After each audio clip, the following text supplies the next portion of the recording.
Olá, o programa Giro das Comissões começa agora. Mas você sabe o que são as comissões? Essa atividade parlamentar é formada por composição partidária, proporcional à da Assembleia Legislativa, que pode ter caráter permanente ou temporário. A comissão permanente é aquela que debate todos os assuntos institucionais do Legislativo paulista. A temporária é criada para apreciar um projeto específico para investigação ou missão oficial. Então, vamos acompanhar um pouco dos trabalhos dos deputados nessas comissões. A Comissão de Segurança Pública e Assuntos Penitenciários se reuniu com o objetivo de ouvir o secretário de Segurança Pública de São Paulo, o general João Camilo Pires de Campos, que apresentou o andamento de sua gestão e o desenvolvimento de ações, programas e metas dessa pasta. A reunião foi conduzida pelo presidente da comissão, deputado delegado Olim, do Progressistas. Esteve presente na comissão os deputados Major Meca, do PSL, Sargento Nery, do Avante, Adriana Borgo, do PROS, Tenente Nascimento, do PSL e o Itamar Borges, do MDB. O secretário apresentou o número atual de policiais do Estado, que tem o maior efetivo do país. São 83.473 policiais militares, 24.704 policiais civis e 3.815 policiais científicos. Segundo ele, o número ainda não é suficiente para a população paulista, mas a pasta tem se preparado para novas contratações. O secretário trouxe alguns números significativos aqui para o estado de São Paulo. Segundo ele, foram feitas 2,5 milhões de intervenções só no último mês em todo o estado. Além disso, o secretário também destacou a aquisição de 56 mil armas e 4 mil viaturas. Sobre as ações em meio à pandemia, o secretário relatou que apenas 1,6% dos policiais foram afastados. No Brasil, esse é o menor número em relação aos afastados de outros estados. Segundo o secretário, esse é o resultado de importantes ações, como a compra de 27 mil equipamentos de proteção e a testagem de 102 mil policiais. Com a ação de distanciamento social, aumentou em 60% o número de boletins de ocorrência feitos de forma eletrônica. Iniciamos os trabalhos, convido então para tomar o assento que já está aqui à nossa direita, à mesa o general João Camilo Pires de Campos, secretário de Segurança Pública do Estado de São Paulo, que irá apresentar o andamento da sua gestão e desenvolvimento de ações, programas e metas desta pasta, conforme previsto no artigo 52A da Constituição do Estado de São Paulo, e o coronel Camilo, nosso secretário executivo da Secretaria Executiva da Polícia Militar, que se encontra aqui ao meu lado. Antes de eu começar essa reunião, eu quero aqui rapidamente falar. Isso está comigo aqui engasgado já há um tempo. Eu tenho que pedir desculpas ao general Campos, ele nem sabe, mas eu quero aqui em público e aqui ao vivo na TV, se a TV Aleste estiver aqui, que há um tempo atrás, quando o general Campos veio para a secretaria, primeiro quero parabenizá-lo pelo belo trabalho da pasta, comandado pelo senhor, pelo nosso secretário executivo da Polícia Civil, que é o meu irmão, o Youssef Abuchain, e o nosso sempre deputado Camilo. Quando o senhor veio para a pasta, participamos de algumas reuniões com o governador João Dória, na qual participei. Sempre querido, vi o senhor aqui, aqui no quartel, aqui do nosso lado, no comando, né, do 2º Exército. E depois da posse, eu tive algumas desavenças com o governador, até discussões, mas sempre na maior conversa assim, elevada. E não, na época eu contestei alguns nomes que o senhor trouxe para trabalhar consigo. E quero aqui dizer hoje, pedir desculpas para o senhor, que às vezes as pessoas julgam e eu fui errado, e eu quero deixar bem claro que o senhor tem aqui o coronel Camilo, que comandou a Polícia Militar, comandante-geral da Polícia Militar e hoje secretário. O Youssef Abuchain, que tantos anos trabalhou comigo, foi delegado-geral e chegou onde chegou pelo seu trabalho. E o senhor, não só como general, como também chegou a 4 estrelas. São pouquíssimos os generais que chegam ao seu posto graduado como foi o senhor. Então, aqui em público, eu peço desculpas, e para saber que o senhor tem aqui nessa presidência dessa desta comissão, um amigo, e todos os deputados que participam tenham um carinho e respeito por Vossa Excelência e por todos que o senhor trabalham consigo, desde diretores de departamentos, comandantes da Polícia Militar e demais autoridades dentro da sua secretaria. Em público eu deixo aqui minhas desculpas e saiba que o senhor tem uma pessoa de confiança aqui, que sou eu, e eu tinha que falar isso, que eu estava com isso engasgado. Vamos dar prosseguimento com a palavra a Sua Excelência, o general João Camilo Pires de Campos. Fique à vontade, o senhor tem o tempo que o senhor quiser e depois faremos as perguntas, todos os deputados aqui que quiserem. Vamos fazer perguntas rápidas, que o general futuramente, mais para frente, tem um compromisso, mas está à disposição de todos os senhores. Acho que nossas perguntas têm que ser... Acerta no que tem que perguntar para a gente não ficar enrolando, perguntas muito longas, não leva a lugar nenhum e ele acaba se confundindo para poder responder. Tem a palavra o general Campos. Caro presidente, bom dia, senhores deputados. É uma satisfação estar aqui. Eu manifestei isso na vez anterior que aqui eu estive. Deputado, sempre o apreço que eu tive é essa Casa de Leis. Pela sua importância, pela sua história e pela convivência que tive nos 4 anos que passei no Comando Militar do Sudeste.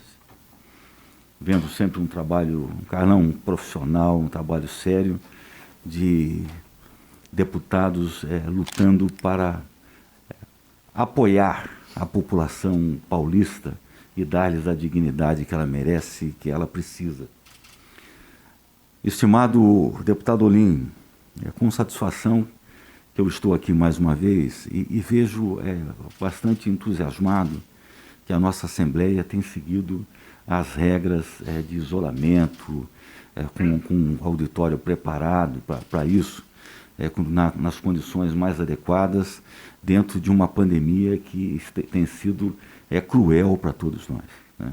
Nós estamos, no último relatório que recebi, com 126 mil mortos no Brasil, mais de 31 mil mortos em São Paulo. Se nós fizermos uma associação aos grandes eventos que ocorreram com o evento morte, nós podemos ver quantos aviões caíram nesse período, quantos acidentes de Brumadinho aconteceram nesse período, para esse flagelo que assola a sociedade brasileira e o mundo. No mundo são 213 países, deputado Carlão. No mundo, o último relatório que eu tenho aqui são 27 milhões de contaminados, 895 mil óbitos. Isso é algo que chama a atenção de todos nós, porque isso também é segurança pública, você também proteger pessoas, proteger patrimônios, e mais do que isso, proteger sonhos e esperanças. Mas toda vez, deputado, que eu for convocado, eu virei aqui com muita satisfação, como também já disse na situação anterior, como também já disse a própria deputada Beth Saão. Quando quiserem falar comigo, Carlão, me chamem. Eu acredito que eu tenho mais disponibilidade de tempo para vir aqui do que as pessoas têm para ir lá à secretaria. E é mais fácil, eu venho. Eu venho com satisfação, venho sim. É papel nosso, junto dos meus auxiliares, porque nós somos operários. Somos operários da segurança pública, deputado Nascimento. Somos operários, estamos aqui para cooperar, para servir. Eu disse ontem numa live que eu fiz com os Conseg, que só existe um verbo que nós precisamos conjugar, que é o verbo servir. É para isso que aqui estamos, para isso que eu voltei ativa. Quando eu fui para a reserva no dia 3 de maio de 18, eu pedi a Deus que Ele permitisse que eu continuasse sendo útil. Eu acho que é isso que Ele entendeu e é aí que está a minha missão. Eu faço uma apresentação, Carlão, como fiz a última vez. Aqui há deputados que são especialistas em segurança pública muito mais do que eu, ou seja, convivem com a segurança pública há muitos anos. Eu convivi com o sistema defesa há muitos anos e no sistema defesa trabalhei par e passo com a segurança pública, mas os especialistas são aqueles que viveram o dia a dia e eles também são responsáveis pelos elevados índices que a segurança pública vem trazendo. Então, algumas transparências que eu vou mostrar, eles já sabem, mas sempre como há pessoas que ainda não conhecem os nossos dados, eu os repito. Por favor, assim, é o seguinte. Um breve roteiro, o seguinte. Pode mudar. Aí estão os nossos efetivos. é um efetivo magnânimo, são 111 mil policiais. É um efetivo suficiente? Não, é um efetivo que nós temos carências aí. Nesse efetivo faltam 10 mil policiais militares, cerca de 10 mil policiais civis, que vem sendo feito um esforço para complementar isso daí. Lamentavelmente, temos um turnover, ou seja, uma saída por ano de cerca de 4.500 policiais. Mas vejam que o Exército Brasileiro, para ter uma ideia, tem 200 mil pessoas para o Brasil inteiro. Nós estamos com 111 mil para São Paulo, o que dá mais ou menos um policial para cada 473 habitantes. O ideal seria se tivesse um policial para 270 habitantes, com relação ao ONU. Mas o que eu gosto de destacar, particularmente para aqueles que têm a vida civil, é que aqui, no canto direito da transparência, tem uns dados ali que são muito interessantes. Quando perguntam por que os índices de São Paulo são mais baixos que o do Brasil, eu falo, olha, foram 43 ações entre Polícia Militar, Polícia Civil, Polícia Técnico-Científica, mas teve uma, deputado Lin, que foi fundamental. Foi exatamente coincidir as áreas dos DINTER com as áreas do CPI. Essa foi uma providência clara, ela forma parte do planejamento de segurança integrada dos exércitos do mundo, eles fazem isso. E foi feito isso aqui em São Paulo, que dá uma identidade de trabalho muito boa. Eu me lembro quando sentei na área 9, para fazer uma conversa com eles, estava o delegado seccional e o comandante de batalhão ao lado. E a minha pergunta era exatamente, me fale sobre como está a Americana. Falava o delegado seccional, falava o comandante de batalhão. Isso dá uma sintonia enorme e permite que eles, a cada mês, depois do dia 25, se reúnam com o mapa que nós fazemos da criminalidade do mês anterior e discutam o que é que pode ser feito para aquela área. Seguinte, por favor. É uma estrutura vultosa. Quando eu faço essa apresentação para integrantes do Exército Brasileiro, eles têm... que maravilha! Olhem aí. Aqueles que não conhecem, 32.378 viaturas. Os números são formidáveis. São embarcações, 27 helicópteros, que sempre nos coloca numa preocupação, porque são helicópteros que já estão ficando antigos, mas sempre há um programa, nós estamos agora num estudo para renovação, porque helicóptero não se encontra em prateleira, eles fazem muita falta para a gente. Hoje eu tenho 15 em cima e tenho 12 que estão em manutenção. 15 helicópteros voando permite o apoio à população, como foi nesse último final de semana, mas nós precisamos ter uma gordura maior nesse sentido. Eles estão na manutenção prevista, na diagonal de manutenção prevista. Estão aí os nossos cães, aliás, recebemos 10 cães novos vindo da Europa, foi uma doação da empresa Nestlé Purina, são 11 cães pastor malinois e um pastor alemão, que vieram para... Eles, com essa vinda, melhoraram muito o trabalho técnico do nosso pessoal e vão melhorar muito o perfil genético dessa matilha, dessa quantidade de cães, porque exatamente vão melhorar a qualidade. Estão aí as 585 bodycam, nós tínhamos 85, colocamos 500 agora em curso e estamos com aquisição de cerca de 2.500.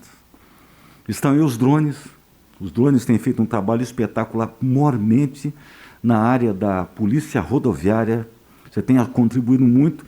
Eles não substituem os helicópteros, mas eles complementam a ação do helicóptero e economizam hora de voo. A seguinte, por favor. Em 2018, quando o Ministério da Justiça e Segurança Pública desdobrou e criando o Ministério da Segurança Pública, finalmente nós passamos a ter uma política nacional de segurança pública. Isso deu um escopo, ou seja, até então nós tínhamos uma casa sem alicerce. Tinha telhado, tinha parede, mas não tinha alicerce. Foi criado, então, uma política nacional de segurança pública com determinações para que a gente construísse as políticas estaduais de segurança pública e, a partir daí, os planos estaduais de segurança pública, um Fundo Nacional de Segurança Pública, um Fundo Estadual de Segurança Pública, onde houve um concurso dessa casa muitíssimo importante. Eu agradeço muito esse papel.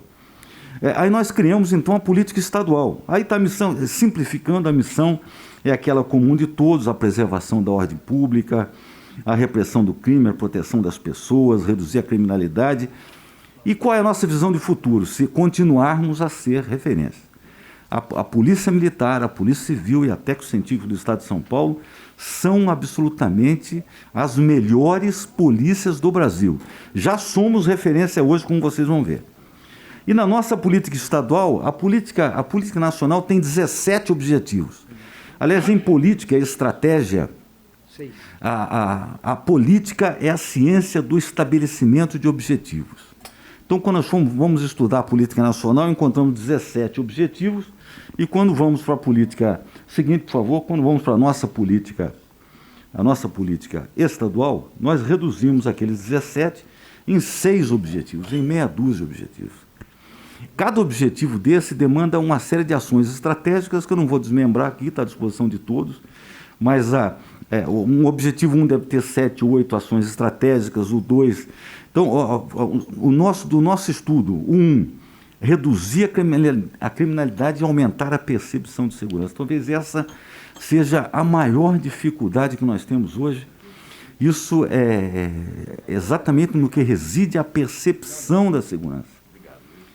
Cria-se pesquisas para exatamente identificar o seguinte: o que leva uma população que tem os menores índices de criminalidade do Brasil exatamente a necessitar cada vez mais da ampliação dessa percepção de segurança. No 2, ampliar a capacidade de atender a população, melhorar a capacidade de atender. No 3, na área contábil, financeira, para que a gente tenha transparência, controle de gastos. Os nossos recursos são recursos púdicos. Eles não podem ser usados de maneira que não tenham uma objetividade, uma efetividade, já que o sistema é eficiente e temos um bom resultado e queremos o reconhecimento de todos. Tecnologia. Já disse certa feita aqui que a segurança pública para esse soldado velho, esse velho soldado, ela se resume, simplificar de maneira muito, muito absoluta num triângulo nos 3 vértices. Ou seja, exatamente é a gestão, e nela a gestão da inteligência, o uso da tecnologia e a valorização das pessoas, porque são eles que colocam o guiso no gato. Essa tecnologia ela é muito importante. Nesse ano que passou, tivemos um carnaval com cerca de 12 milhões de pessoas. No ano que vem, se tudo ocorresse normalmente fora a pandemia, seria muito maior. E como é que a gente cobre isso daí? Cobre usando tecnologia, até que nós tenhamos pessoal e capacidade para isso. Seguinte, por favor. Não, por favor, volta um pouquinho. Também os 2 objetivos, o 5 e o 6, a valorização daqueles que trabalham com a segurança pública, e o último, ações integradas. Quando eu falo em ações integradas, são ações integradas entre as polícias, são ações integradas entre as polícias e as guardas municipais, são ações integradas entre o Sistema de Segurança Pública de São Paulo com o sistema federal, particularmente a Polícia Federal, a Polícia Rodoviária Federal. E também, nesse conjunto todo, trabalhando de maneira com foco, ou seja, não existe mais espaço no mundo, em operações de ONU e assim por diante, para operações singulares. Sempre que se pode estar trabalhando conjuntamente, como vamos ver, nós atendemos essa demanda. E fruto dessa política estadual de segurança pública, os senhores aprovaram aqui na nossa Assembleia essa Lei 17.219, do final do ano passado, que cria o Fundo Estadual de Segurança Pública. Esse fundo estadual foi criado para permitir exatamente a transferência fundo a fundo do Fundo Nacional para o Fundo Estadual. Ele não tem nada a ver com aquele Fundo Integrado de Segurança Pública, com o FISP. Ou seja, é uma maneira que o governo federal tem de colocar recursos para a gente. Não eram recursos vultosos, mas serão. Hoje já temos uma passagem, eles já repassaram 51 milhões, que é muito dinheiro para todo mundo, mas isso tende a aumentar, deputado Olinho, porque exatamente foi aprovada uma situação em que estava retido, houve uma determinação do STF que fosse demandado, recursos das loterias serão destinados à segurança pública. Olha que beleza. É exatamente aquilo que nós pedimos há muito tempo. E vemos que há estados, o Estado de São Paulo tem o compromisso e tem a certeza sempre de repassar recursos para a segurança pública. Nós nunca tivemos essa dificuldade, mas há estados, deputado Olim, que dependem desse recurso para que possa sobreviver. Certo? Eu estimo que, se tudo continuar bem, o ano que vem serão mais de 100 milhões para o Estado de São Paulo nesse sentido. Seguinte, por favor. Segurança pública em números. Também as pessoas ficam estupefatas quando veem algo desse tipo. Carlão, quando a gente fala em 2,5 milhões de intervenções, de contatos entre os policiais e a população por mês, quando nós falamos em 900 mil ligações para o 190, ontem eu disse na reunião do Conselho o seguinte, deputado, quando uma pessoa tem necessidade, ela lembra de dois entes. Ela lembra de Deus e lembra do 190. Porque é exatamente esse aspecto. Olha, são 25 mil ligações por 190 por dia. Fruto dessas ligações, 16 mil viaturas vão atender as ocorrências, as necessidades. De todo tipo, de toda a ordem. Ou seja, olha, são 58 mil laudos da Polícia Técnico-Científica por mês. São 22 mil boletins registrados. 15 mil resgates do bombeiro. Isso representa o tamanho da segurança pública nesse maravilhoso estado de São Paulo, Carlão, que tem a população da Espanha. Nós temos 46 milhões de pessoas em São Paulo. Nós temos a população de um país. Ou seja, com contingências, com as necessidades, e mais ainda nessa contingência do Covid, que nos coloca preservando a tropa para continuar cumprindo a missão. Durante a Covid, o nosso pessoal trabalhou mais, deputado Olim. Trabalhou mais ainda, porque nós tínhamos uma preocupação enorme no início da pandemia, com supermercados, locais de distribuição de mantimentos, hospitais, como é que seria o atendimento. Ninguém sabia como seria a pandemia, ninguém sabia como seria esse plano de contingência, quais seriam as dificuldades que teríamos, e com as plantas de medicamentos e locais de estocagem de medicamentos. O nosso pessoal trabalhou mais ainda nessa pandemia do que vinha trabalhando. A seguinte, por favor. Algumas inovações que vêm ocorrendo nesse ano e mais 9 meses, algumas já vinham ocorrendo no ano passado, outras foram no curso, e essas inovações eu gosto de mostrar porque com relação às DDM. Nós eram 133, criamos mais 2, estamos com 135 DDM, sendo que 10 trabalhando 24 horas. Isso é um fato notável. Nós só tínhamos uma DDM 24 horas e agora as 10. O objetivo nosso, uma das metas nossas, é conseguir colocar 30. Se bem que vou fazer um comentário logo à frente de uma providência que foi adotada na área da DDM, a DDM eletrônica, que vem facilitando muito a vida da gente. Na área da Polícia Civil, aqueles órgãos operacionais foram concentrados no Departamento de Operações estratégicas, ou seja, exatamente um comando único. Comando único é princípio de guerra. São 13 princípios de guerra, massa, unidade de comando, ou seja, então, agora toda essa parte operacional estão sob o comando do deputado Nico, do delegado Nico. As DEIC regionais, ou seja, um sonho de criar, falavam no DEIC no interior, não é o DEIC, o departamento é aqui em São Paulo. Mas em cada área daquela, da 1 a 10, divisões especializadas em investigações criminais. O acrônimo virou o mesmo. Virou DEIC, que é o Departamento Estadual para Divisões especializadas. Ou seja, isso vem aumentando a capacidade de investigar. E tem dado muito resultado. Nós já criamos 8 BAEPs, 5 estamos com 13. Os senhores conhecem segurança pública. Veja agora, havia uma dúvida no início do porquê do BAEP. O porquê do BAEP, sempre quando a gente faz uma providência, a gente tem que responder uma pergunta: que problema queremos resolver? E o BAEP foi colocado uma tropa especializada, uma tropa boa, uma tropa treinada, na mão do comandante da área. Vejam que além de São Paulo, naquelas possíveis rotas de entrada no estado, hoje nós temos fechada a rota de Franca, de Ribeirão Preto, fechada a rota de Araçatuba, fechada a rota de Presidente Prudente, fechada a rota de São José do Rio Preto, fechada a rota de Bauru.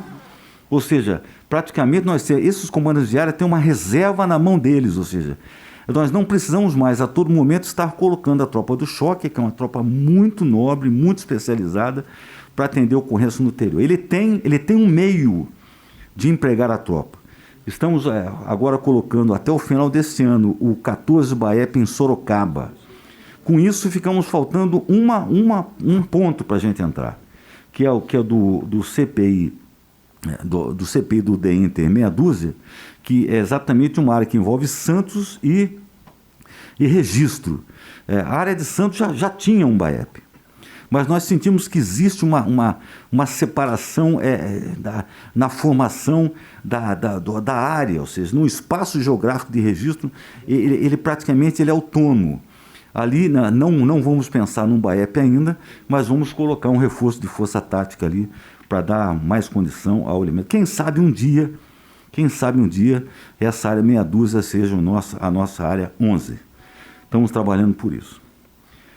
O 5º de choque, a companhia de Canil, foi transformada em batalhão para atuar de maneira integrada dentro do comando choque, sempre formando forças-tarefa e para apoiar as unidades do interior. Cada BAEP daquilo também tem um pelotão de cães. E esses cães que chegaram agora estão no 5º de choque para exatamente mudar o perfil genético do nosso plantel. E transformamos o CICCR, o comando que já tinha ali, em Centro de Operações Integradas. Foi um pequeno, enorme passo. Ou seja, ela está trabalhando lá como coordenador o general Saul, que trabalhou comigo, está na reserva também.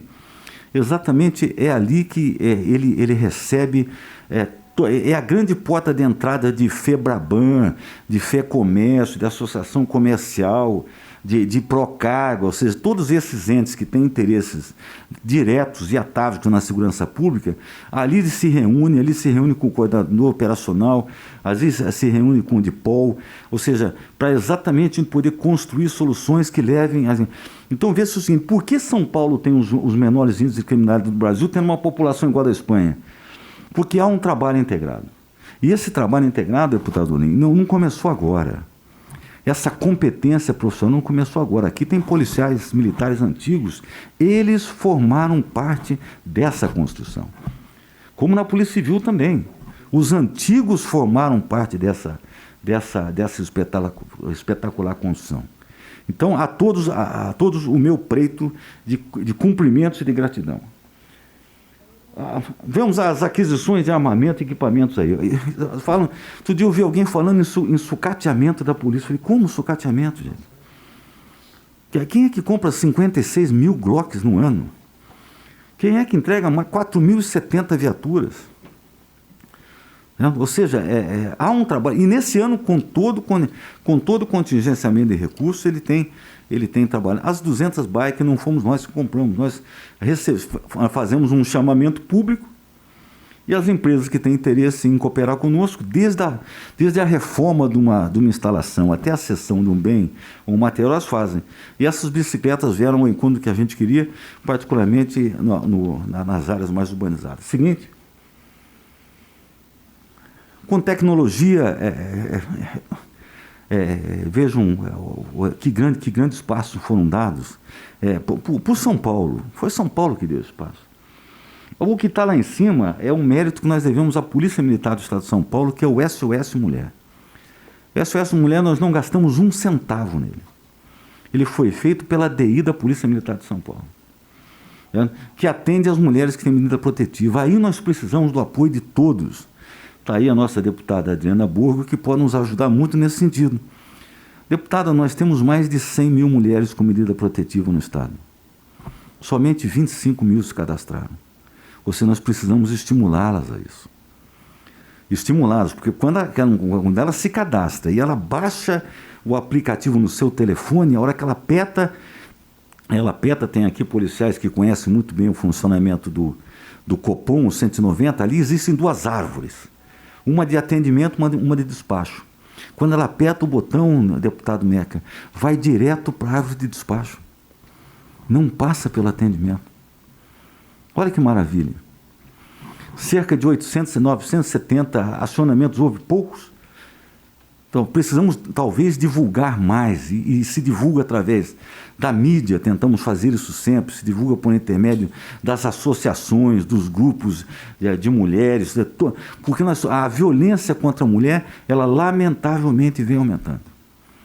E o que é triste saber é o seguinte, toda segunda-feira, vamos analisar os registros digitais de ocorrência, as ocorrências aumentam, ou seja, há sim situação crítica e precária das mulheres praticamente nos finais de semana. Aí estão os drones, como comentei, são 105 drones, são 100 drones básicos e 5 avançados. O drone avançado, uma capacidade de maior altitude, de maior tempo de trabalho, assim por diante. Aí estão as bodycam. As bodycam, elas vão ajudar e nos ajudam muito exatamente para que a gente possa ter assim o acompanhamento da atividade policial. Não ela existe para que exatamente nós possamos ver como estamos fazendo e como podemos corrigir. E ela dá segurança ao policial. Ela constrói a prova de que ele está agindo corretamente. Eu não tenho a menor dúvida que dos nossos policiais, praticamente a maciça totalidade deles, vê ela como exatamente, olha, estou fazendo bem feito, estou fazendo o correto. Por isso, pode construir a prova que quiser, eu tenho a minha prova aqui. E também, com relação à Polícia Civil, nós tivemos que acelerar várias coisas nessa pandemia. Nós tínhamos previsão da delegacia eletrônica, da delegacia da mulher eletrônica e do RG digital para o ano que vem. Aceleramos o processo que precisamos, trabalhamos no registro das ocorrências e trabalhamos muito assim para atender aquelas pessoas que estavam em situação de rua e precisavam dos seus documentos para receberem o auxílio emergencial que foi fundamental para o equilíbrio até da segurança pública. Não só o auxílio emergencial, como também a distribuição das cestas básicas. O seguinte, tratando de contingência, coronavírus, é algo que nos preocupava muito no início seguinte. Sabíamos que como serviços essenciais nós estaríamos no baile o tempo todo e mais do que antes. Com aquele foco que eu disse. Instalações, empreendimentos de alimentos, empreendimentos de saúde, ou seja, para que nós não tivemos um caso de saque. Ocorreu alguma coisa ali, mas eram pessoas que entraram no supermercado para roubar bebidas, mas não houve necessidade da população estar contra isso daí. Como também nos hospitais, era uma preocupação enorme. Nós tínhamos uma previsão, as primeiras previsões foram terríveis. Falava-se que nessa época estaríamos com 100 mil mortos.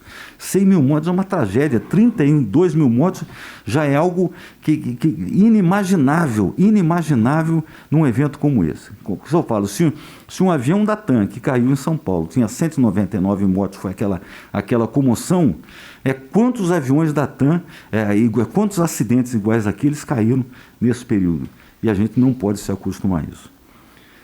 Então, adequamos as escalas visando preservar o policial. Hoje existem estados, já está no meu papel aqui, tem estados que estão com 20% de policiais afastados. Nós estamos com 1,6.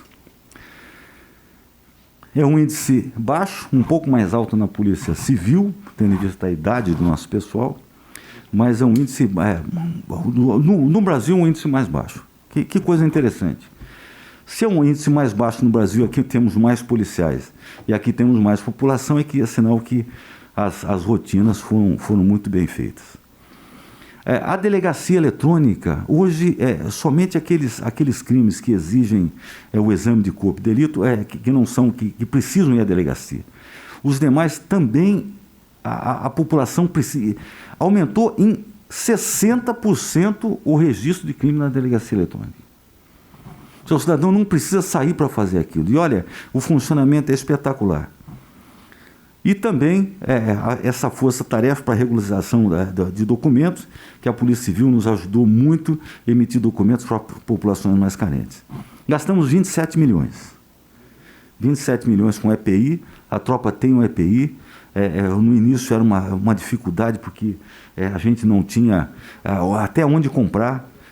E conseguimos, hoje a coisa está mais fácil, e fizemos algo que foi modelo para São Paulo e modelo para o Brasil. Nós testamos voluntariamente 102 mil policiais civis, militares e técnico-científicos e seus familiares.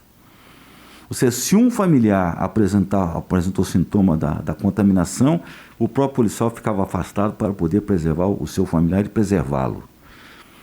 Foi um fato inédito, ninguém no Brasil fez algo parecido com isso. Foi num teste desse no CPI 9 em Piracicaba que eu descobri que eu estava contaminado. Se eu não tivesse feito o teste, como eu fui assintomático, eu teria passado o tempo todo contaminando outras pessoas. Então veja como nós conseguimos. Isso daí se reflete esse afastamento com um nível particularmente baixo. Seguinte.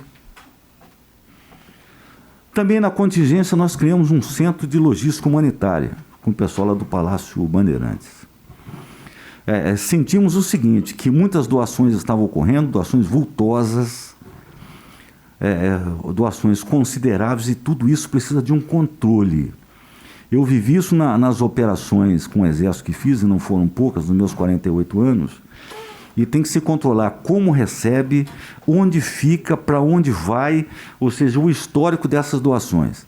Montamos isso com a equipe da Polícia Militar, do Exército Brasileiro, da Defesa Civil, técnicos que trabalham no Palácio, para exatamente coordenar isso daí. Só de cestas básicas, foi uma cesta básica grande, uma cesta básica considerável, tem até proteína animal, etc., já foram distribuídos cerca de 2 milhões de cestas básicas. Ou seja, onde que o material chega, quem montou as cestas básicas num ponto de controle logístico de Jundiaí foram 120 militares do Exército Brasileiro.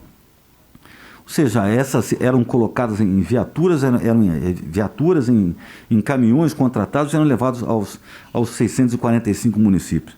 Deu certo, deputado Olímpio. Se não desse, todo mundo sabia. Como as pessoas não sabem que houve problema, eu sei que é porque não houve, exatamente porque funcionou. É assim que a gente vai se acostumando com isso. Seguinte, tínhamos uma enorme preocupação a partir de fevereiro, uma enorme preocupação. Quando vimos aqueles mortos naquelas pistas de esqui da Europa, e mais ainda à frente, quando vimos aquelas pessoas pegando seus mortos, numa cidade que eu conheço muito, porque eu morei lá 2 anos naquele país, no Equador, estavam colocando seus mortos nas ruas em Guayaquil. Até a prefeita de Guayaquil foi deputada também no estado, e eu a conheci em Quito, quando houve uma Assembleia Nacional Constituinte. Ou seja, então, nessa hora da logística, isso é logística. Na Segunda Guerra Mundial, a companhia da Força Expedicionária Brasileira, que fazia o tratamento dos óbitos, era uma companhia de intendência, ou seja, que estava exatamente na logística. Esse trabalho, estão vendo ali um slide, ele contou com a presença das polícias, com a presença do Ministério Público, com a presença do Exército Brasileiro. Aliás, o Exército Brasileiro até hoje tem aqui em frente, o ministro da Defesa criou 10 centros, 10 comandos conjuntos. Aqui é o Comando Conjunto Sudeste. Comando conjunto porque ele está ali, Exército, Marinha e Força Aérea, voltados à Covid. O próprio Exército Brasileiro aqui nos ajudou muito nesse sentido, com os índices, com os dados e com treinamento. Ninguém precisava ficar sabendo, mas caminhões do Exército treinaram, se fosse necessário, a fazer aquilo que nós vimos na Itália, deputado. Transportar corpos. Ou seja, precisamos estar preparados para uma circunstância como essa. Numa área que os senhores conhecem bem, é a transparência seguinte, muitos daqui, porque foram fundamentais nesse sentido, era aquela valorização do policial, e aqui a Assembleia foi fundamental nesse aspecto. A bonificação do resultado, que é algo, vamos ver na outra transparência, é um recurso onde policiais bonificados, esse recurso chegou a 1 bilhão e 400 milhões de reais. De quadrimestral passou a ser bimestral, ou seja, eram 4 por ano, passou a ser 6 por ano, incluindo os bombeiros e incluindo atividades administrativas, como a gente imaginava. A seguinte estão os números. E nessa gestão é algo que precisa ser mostrado. Nós conseguimos pagar as 3 bonificações que estavam faltando de 18 e pagamos as 4 bonificações de 19. Estamos num ajuste com a Procuradoria-Geral do Estado para começar a pagar agora as bonificações de 20.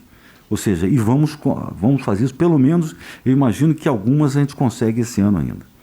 Mas, olha, nós temos 7 pagamentos de bonificações nesse ano e 8 meses. Algo notável. Algo notável, eu agradeço muito a cooperação de todos e até a participação do Governo do Estado. Seguinte, por favor.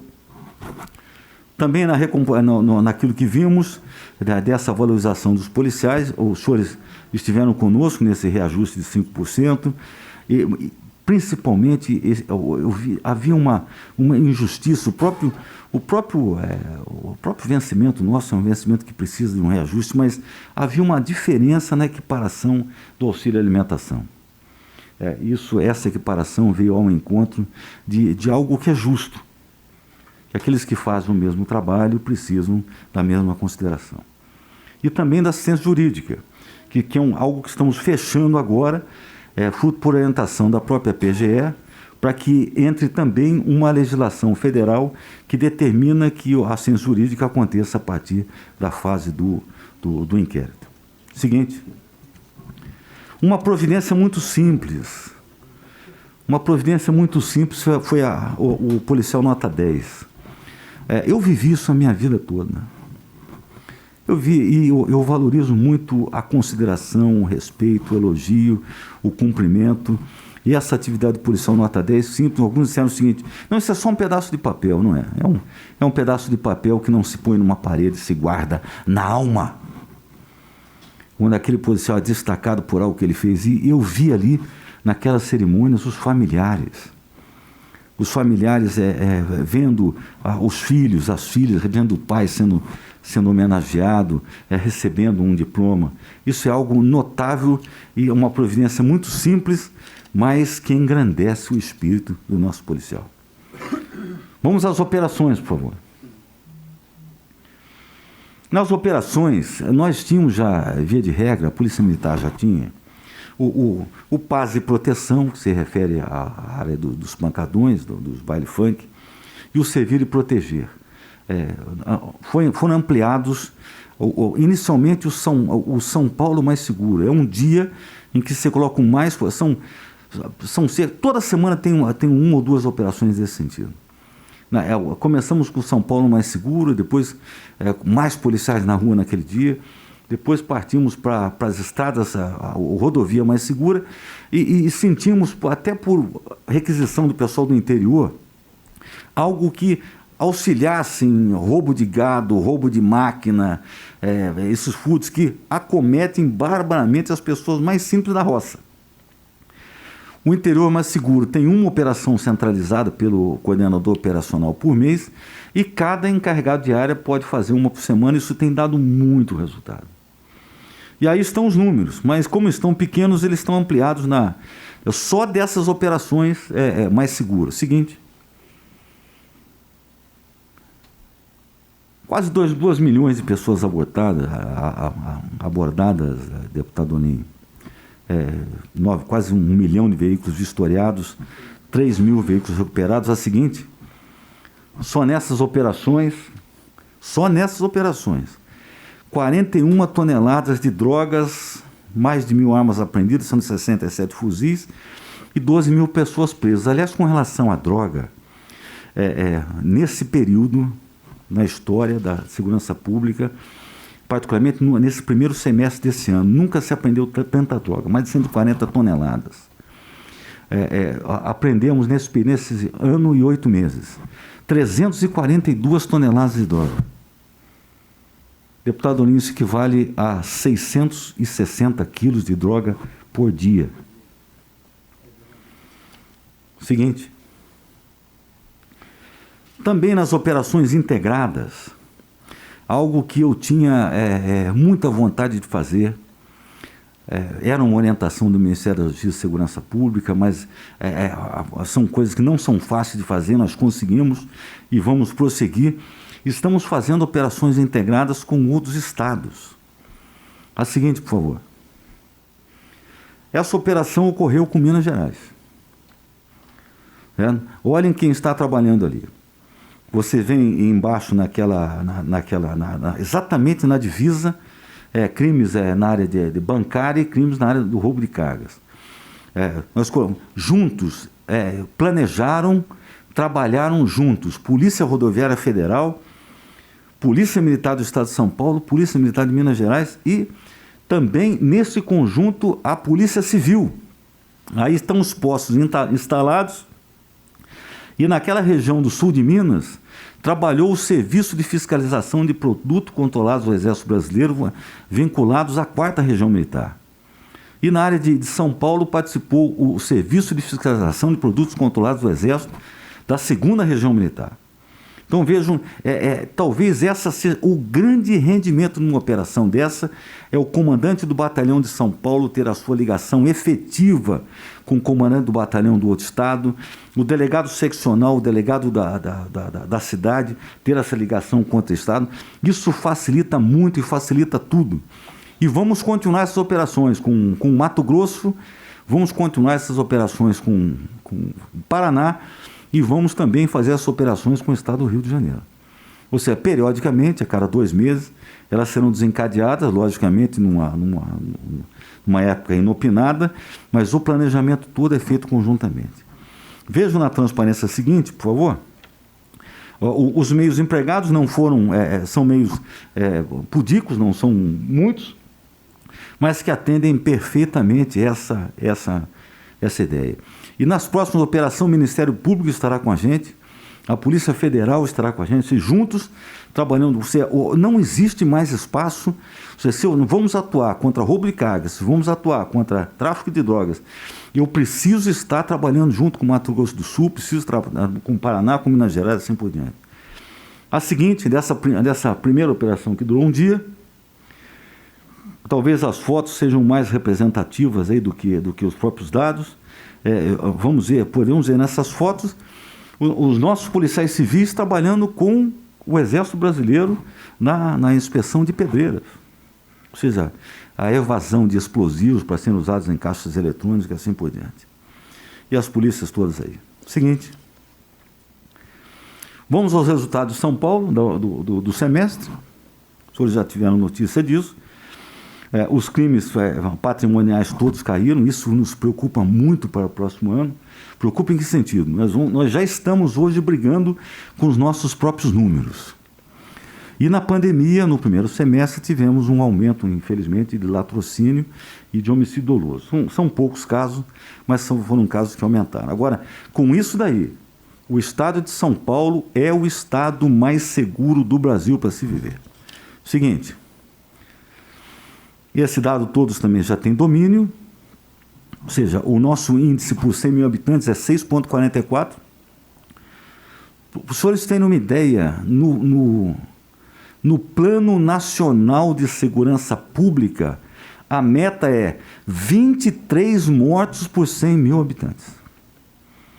O nosso índice é 6,44 por 100 mil habitantes. É um dos mais baixos índices do mundo. Quem fez esse trabalho, coloca de 30 anos para cá todos aqueles que estiveram na segurança pública trabalhando isso.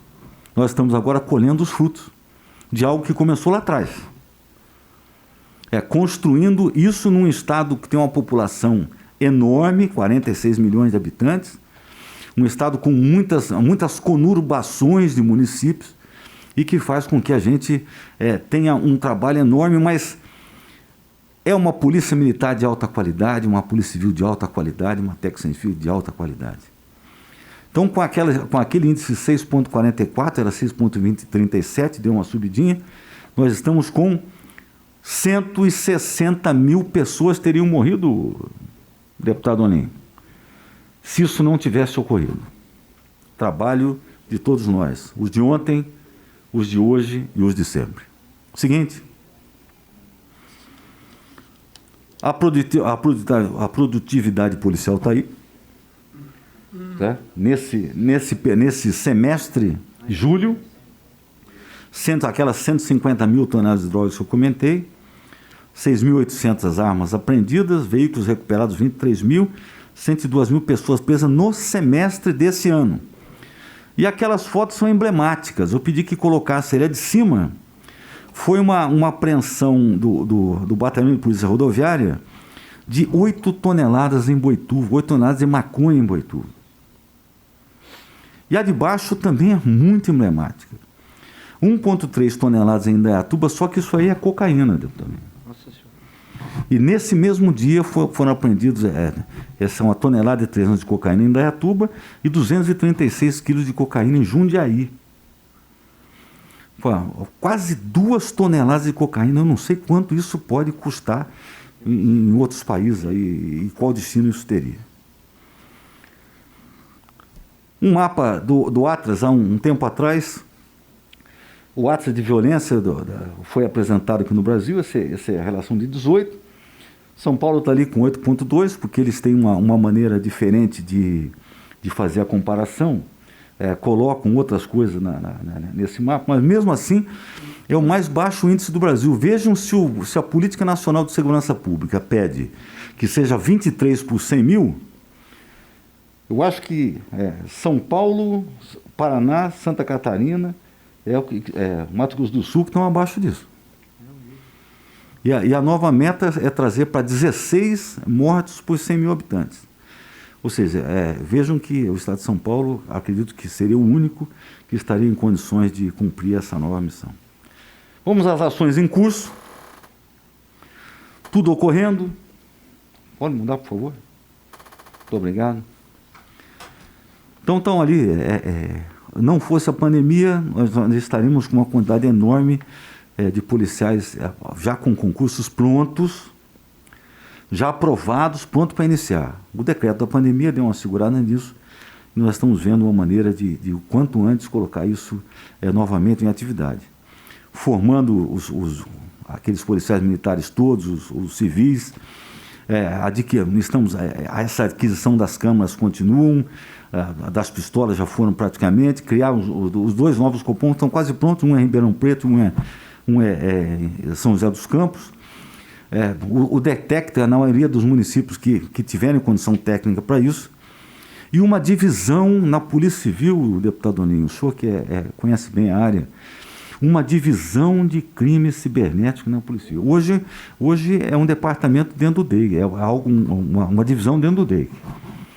Mas a ampliação dos crimes cibernéticos está tão grande, que a gente precisa criar uma divisão para isso enorme, e futuramente será um departamento. Hoje é uma delegacia. Então, será um departamento, tal o volume de crimes. Também para a Polícia Civil, o módulo investigador, que é um detecta que vai ajudar o investigador na ponta, e mais 20 delegacias da mulher, e colocar o aplicativo SOS Mulher para mais pessoas. Fazendo isso, nessa brevíssima apresentação de uma diagonal rápida da segurança pública do nosso Estado, eu coloco a minha última apresentação e agradeço a atenção e me coloco à disposição. Muito obrigado. Queria agradecer aqui ao general Campos pela explanação. Parabéns, general. Mostrou aí o trabalho que Vossa Excelência e seus subordinados vêm fazendo.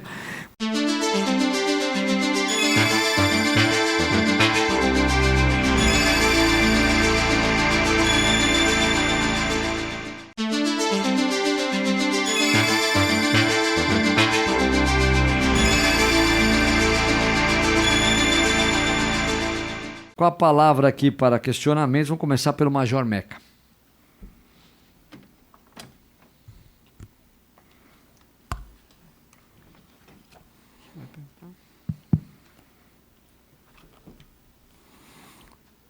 Bom dia, senhor presidente. Bom dia, general, nosso secretário de Segurança Pública, Coronel Camilo, a todos que estão aqui presentes, os meus irmãos parlamentares. General, eu não posso deixar de enaltecer e parabenizar as polícias do Estado de São Paulo, todo o trabalho da pasta de segurança pública, que realmente proporcionam os melhores indicadores para o povo de São Paulo. Eu, como policial militar, servi 31 anos e eu sou testemunha do sacrifício, do suor de todos os integrantes da Polícia Militar, da Polícia Civil, da Polícia Técnico-Científica, para que esses números se tornem realidade. E nós sabemos que isso não acontece num passe de mágica. Isso realmente é fruto de um sacrifício muito grande. E eu gostaria de externar aos senhores o sentimento dos seres humanos, dos homens e mulheres que estão dentro daquela farda, se esforçando e trabalhando para produzir esses resultados, como a gente costuma dizer na vida de caserna, o papo do pátio de quartel.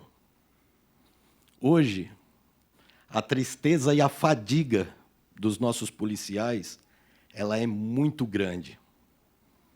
Ela é muito grande porque poucos compreendem o que é um policial tirar um turno de serviço de, no mínimo, 15 horas, trazendo consigo, em seu corpo, 11 quilos de equipamento de proteção individual, entre colete balístico, cinturão, uma pistola com um carregador, mais 2 carregadores sobressalentes, algema, lanterna, bastão retrátil. Durante o turno de serviço, um fuzil em bandoleira, uma arma longa. E quando eu digo no mínimo 15 horas, é porque o nosso soldado, quando ele vai trabalhar, ele mora na periferia, em áreas de alto risco, que é o que o salário dele permite dar à família dele como moradia. E ele já sai de casa fardado porque ele precisa dessa alternativa, sair fardado, para ter gratuidade no transporte público. Então, ele já sai de casa, o policial que entra de serviço às 6 horas da manhã, ele sai da casa dele 3h30, 4 horas da manhã, fardado. Já num estado de atenção e alerta do portão da casa dele. Porque ele encontra-se fardado, ele precisa cuidar e zelar pela sua segurança e das pessoas que estão ao redor dele. Porque ele é um alvo. E o crime o acompanha e o monitora. Então, ele sai da casa dele 3h30 da manhã, assume o serviço às 6 horas. E às 6 horas ele tem uma breve preleção junto com o sargento, CGP, e embarca numa viatura onde já há ocorrências pendentes sendo transmitidas pelo Copom 190. E ali ele tira 12 horas, das 6 às 18, com esses 12 quilos de equipamento de proteção individual, embarca, desembarca, corre atrás de um ladrão, pula muro, faz mediação de um conflito, numa discussão entre marido e mulher, conversa, separa os dois, diminui o nível de tensão ali. Num acidente de trânsito, ele vai, separa as partes, dialoga, conversa. Por muitas vezes é xingado, é desrespeitado, é ofendido, mas ele mantém o autocontrole e vai trabalhando. Quando ele se depara com uma situação de flagrante delito, que ele vai apresentar essa ocorrência no distrito policial, a Polícia Civil, por sua vez, pela deficiência de efetivo também, de equipamento, grande parte dos flagrantes duram de 6 a 8 horas. O policial que saiu da casa dele às 3h30 da manhã, já aconteceu, e eu enviei isso lá para a secretaria, para conhecimento dos senhores, para medidas que fossem adotadas para minimizar esse problema. Nós tivemos equipe que entrou de serviço às 6 horas da manhã, apresentou ocorrência às 4 da tarde, terminou, encerrou o turno de serviço meio-dia do outro dia. E o policial, quando ele sai desse turno, extremamente exausto, fadigado, ele, no dia da folga, ele tem que ir para o bico, para complementar a renda dele. E o policial em São Paulo, que é o estado mais rico do país, é a locomotiva do Brasil. O nosso soldado, o nosso policial militar, o nosso policial civil é o que tem os piores salários da nação. E o policial ele faz o bico, não é para comprar um sítio, para comprar um carro zero. Ele faz o bico para pagar as suas contas, os seus carnês e botar alimento na mesa. E dentro dessa fadiga, dessa autoestima baixíssima que os nossos patrulheiros estão hoje, eles carregam com eles uma frustração muito grande pelas expectativas que foram geradas por esse governo diante dos compromissos que foram assumidos com a tropa, e eles não tiveram, até o presente momento, a percepção de ajuda alguma, não tiveram nenhuma. Pelo contrário, os nossos veteranos hoje ganham menos. Esse ano, por mais que todos os nossos policiais participem das ações para salvar vidas, para se sacrificar, e se sacrificam, porque somente esse ano, se nós somarmos todos os policiais militares mortos em execuções, coronavírus, acidentes de trânsito, porque o policial, quando sobe na sua moto, ou ele está se deslocando para casa, ele está extremamente fadigado, se envolve em acidente. Como eu já tive soldado, Cabo Madeira, sob meu comando, dormiu em cima da motocicleta, se envolveu num acidente e morreu. Deixou a esposa e filha. Os nossos soldados, além desse sacrifício esse ano, ainda perderam o pagamento do seu 1/3 de férias e a antecipação do 13º, porque para esse soldado que ganha pouco, que tem um orçamento extremamente apertado, esse dinheiro ele já conta na caderneta de planejamento de sustentação da família dele.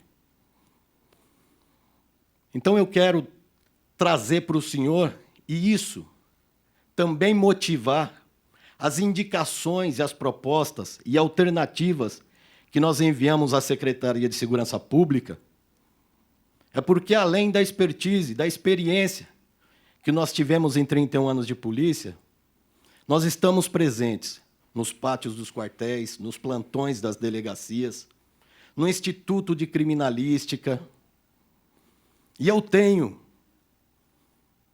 como um compromisso de honra com os senhores que foram e são comandantes, porque você nunca deixa de ser um comandante. Você nunca deixa de amar o próximo e ter a mão estendida para socorrê-lo. Os nossos policiais em São Paulo precisam de socorro.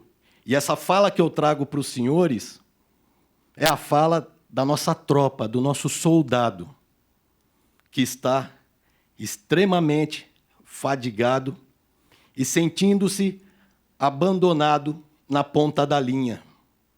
Sentindo-se abandonado.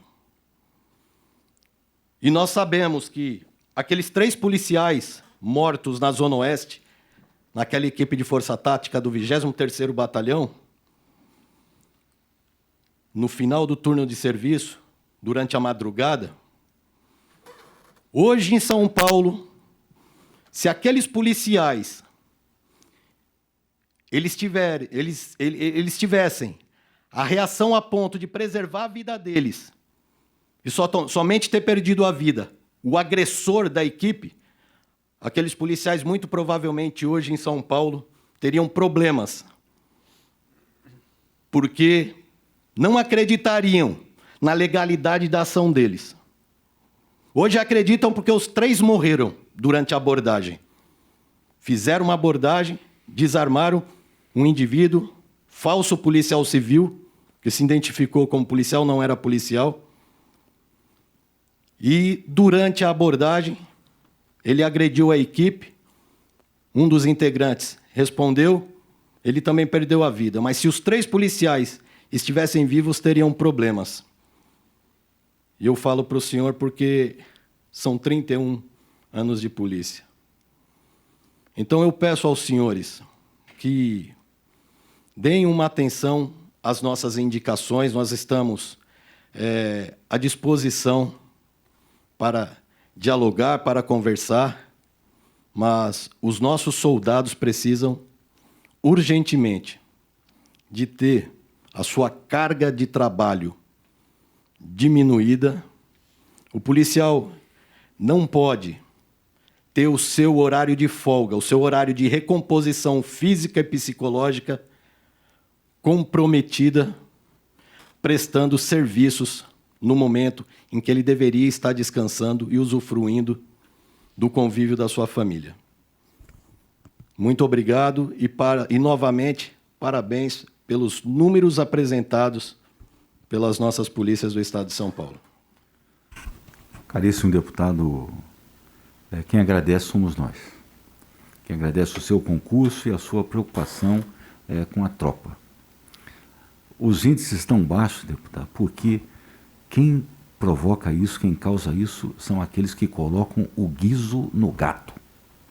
São aqueles que estão na ponta da linha. E a eles, sempre a minha mais robusta continência. A gente percebe com toda dificuldade, o senhor foi muito feliz, listou todas elas. A fadiga, o vencimento, a expectativa, aquele crédito antecipado que ele até pega para pagar depois, contando com alguma coisa. Então é nosso papel todos juntos, trabalharmos nesse sentido. Eu a cada vez que converso nas minhas palestras por aí, deputado Lima, quando eu me refiro aos policiais, eu digo que eles são a maior representação da vocação. Mas eles precisam de ajuda. Vocação, eu digo a eles que os senhores aqui que foram policiais militares da ativa, hoje continuam veteranos, policial civil já veterano, os senhores quando entraram na carreira policial, os senhores já eram soldados, já eram policiais, porque atenderam um chamamento, deputado. Já atenderam um chamamento. Quem é que sai de casa pela manhã sem saber se volta? Quem é que carrega 12, 13 quilos de equipamento? Às vezes uma pistola do lado, não tem um suspensório, vai ter problema de coluna mais tarde. Ou seja, se não foi chamado para servir pessoas que ele não conhece. Esse chamamento em latim chama-se vocare, que nós fomos substantivar felizmente como vocação. Então eu é que agradeço o concurso dos senhores sempre. As nossas apostas estão sempre para que a gente troque ideias, vê o que se pode fazer para preservar as pessoas. Porque se eles não estiverem na ponta da linha, cumprindo suas missões, com o apreço e o profissionalismo que tem, eu fico espantado, deputado, fico espantado com os policiais que estão nas madrugadas, os delegados, investigadores que estão trabalhando, os peritos.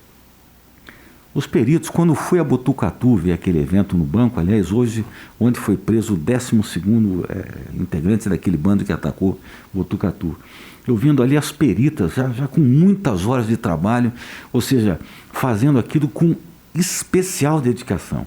São gentes especiais, a quem nós chamamos de heróis. Eu tenho um sonho, viu? Como eu gostaria de vê-los aplaudidos nas ruas. Isso vai chegar, a senhora vai chegar. Então agradeço as suas colocações, todas absolutamente lógicas, pertinentes, até fruto da sua grande experiência, e o seu concurso. E nós juntos construímos ideias e buscarmos soluções. Muito obrigado, deputado. Parabéns, Major Meca, o senhor mostrou o dia a dia dos policiais. Parabéns aí pela sua postura e pelo seu questionamento. Agora com a palavra o nosso vice-presidente desta comissão, o Sargento Nery. Bom dia, presidente. Bom dia, secretário. Bom dia, Coronel Camilo. Bom dia a todos. Secretário, 27 anos de rua na periferia de São Paulo, eu já conheci muitas artimanhas da segurança pública. Muitos secretários passaram por aqui. E muitos policiais sofreram na ponta da linha por querer trabalhar. Então, hoje nós temos uma queixa muito grande dos policiais envolvidos em ocorrência resultado morte, que são transferidos à sua unidade. Mas não transferido próximo da sua residência. Transferido ao lado oposto da sua residência. Então, eu queria saber de Vossa Excelência se isso é uma política da Secretaria ou se isso é uma atitude do comando da PM. Até porque nós não podemos, porque de certa forma transparece ser uma punição. Porque quando transfere o policial para o lado oposto da sua residência, quando ele está no resultado morte, numa ocorrência, isso deixa transparecer ser uma punição. E já aconteceu várias vezes, e eu quando estava na ativa, cansei de ver, não era a gestão de Vossa Excelência. Mas é uma coisa que nos preocupa, porque o resultado morte para um policial não é uma coisa simples, envolve muita coisa. Envolve a sua carreira, envolve a sua liberdade, envolve custos com advogados. Sempre há, de certa forma, um abalo na estrutura do policial nessas ocorrências. Então, eu queria saber de Vossa Excelência se isso é uma política da Secretaria e, se não for, pedir a Vossa Excelência que mude isso, que prestigie aqueles policiais que estão na ponta da linha trocando tiro, que estão ali salvando a sua vida ou de terceiros, para cumprir a missão, para chegar nesse resultado. Então, esse é um pedido que eu faço a Vossa Excelência. A segunda coisa, secretário, eu já havia pedido sobre as emendas. Por exemplo, eu posso enviar uma emenda para um hospital, mas eu não consigo enviar uma emenda para um quartel da Polícia Militar diretamente. E os quartéis têm CNPJ, nossos batalhões têm CNPJ. Então, isso era uma coisa que eu acredito, né, que é competência da Secretaria resolver isso com o governo do Estado. De sentar com o governador, criar um mecanismo para que os deputados que queiram reformar um batalhão, que queiram deixar a vida mais agradável dos policiais, tenham a possibilidade de enviar essa emenda diretamente. Então, esse é o segundo pedido que eu faço a Vossa Excelência. E também, agora, eu pergunto a Vossa Excelência sobre a valorização, que é o objetivo número 5, né, da planilha que o senhor passou. Eu entendo e gosto de ostentar todas as medalhas que eu recebi, tenho orgulho da minha laura de 1º grau, que eu recebi em 2004, em ocorrência de refém. Sei da importância da valorização do policial nota 10, porque muito me orgulhou sempre de receber uma comenda de valorização. Mas eu quero saber de Vossa Excelência qual que é a tratativa da Secretaria, já que o nosso chefe, eu me coloco nisso também, porque sou policial reformado, qual que é a tratativa do nosso chefe com o governo do Estado para situações melhores para as polícias, em termos de bonificação, já que nós vamos ficar 1 ano e 9 meses congelados, né, sem perspectiva de carreira, sem aumento salarial, mas nós precisamos encontrar um mecanismo. O senhor pensa em discutir com o governo do Estado algum mecanismo para que ajude nossos policiais na parte financeira, porque nós estamos precisando muito. O que o Major Meca aqui falou não é um pedido do deputado, isso é um pedido da tropa, que muitas vezes, Vossa Excelência sabe que é militar, a tropa pouco pode questionar, pouco pode pedir. É diferente da Polícia Civil ali. O policial militar, ele pouco pode chegar para o seu comandante e sequer reclamar de uma escala. Então, eu peço a Vossa Excelência também que pense numa alternativa para que possamos ajudar nossos praças. Até porque, Major, se o senhor pegar de 1º tenente para cima, é claro que é necessário um reajuste, mas o salário é muito além do que o soldado ganha. É só olhar na planilha. O senhor pega o senhor como coronel aposentado e pegar um terceiro sargento aposentado, você vai ver a diferença. Então, nós precisamos fazer um trabalho para a classe de base, que são os soldados, cabos, né, que realmente têm um salário muito inferior ao restante. Obrigado, secretário, parabéns pelos números que foram apresentados. Caríssimo deputado, quem agradece somos nós. Com relação, vou ver se eu consigo lembrar, eu estava sem caneta aqui, das suas 3 colocações. Com relação à valorização do nosso policial, particularmente com o pagamento das bonificações, é um objetivo nosso ferrenho isso daí. Sabemos que talvez seja a única coisa até dezembro do ano passado que a gente tenha para ajudá-los. Quando eu recebi o convite para a Secretaria de Segurança Pública, o então candidato à época, o governador João Dória, falou assim: olha, o nosso policial ele é muito mal remunerado e precisamos trabalhar nesse sentido. E eu tenho visto que o governo tem se predisposto. Veja que o caso da bonificação foi 1,4 bilhão aí até agora. Lamentavelmente não atinge a todos e nem a todo instante, porque eles dependem das metas a serem atingidas, que é outra situação que coloca tensão no policial, né? Exatamente a consecução das metas. Mas a luta pelo pagamento da bonificação, em nenhum momento se falou em não pagar a bonificação, isso não está questionado, espero que não haja nenhum empecilho aí jurídico, mas a valorização do pessoal entra na busca constante. Nós temos uma reunião toda isso. Esse fato só acontece aqui em São Paulo. Nós temos uma reunião toda quarta-feira, hoje também, às 19 horas, com o governador, com o vice-governador, com o secretário de gestão e a cúpula da polícia, para que exatamente a gente vamos discutir assuntos, eventos no cotidiano, e sempre o aspecto de valorização das pessoas tem. A busca da recomposição salarial, agora trancada, mas ela é um objetivo estadual permanente, ou seja, a possibilidade de que os nossos policiais façam cursos, que tenham um melhor atendimento médico, uma assistência social mais robusta, isso tem que ser objetivo. Tanto é que naquilo que eu comentei, naquele triângulo entra a tecnologia, entra a gestão e a valorização das pessoas. Se isso não ocorrer, eles não podem ter a consideração, e a segurança pública vai sentir esse tranco. Se essas pessoas não tiverem com esse estímulo, com esse entusiasmo, que é o Deus dentro, eles não vão conseguir isso daí.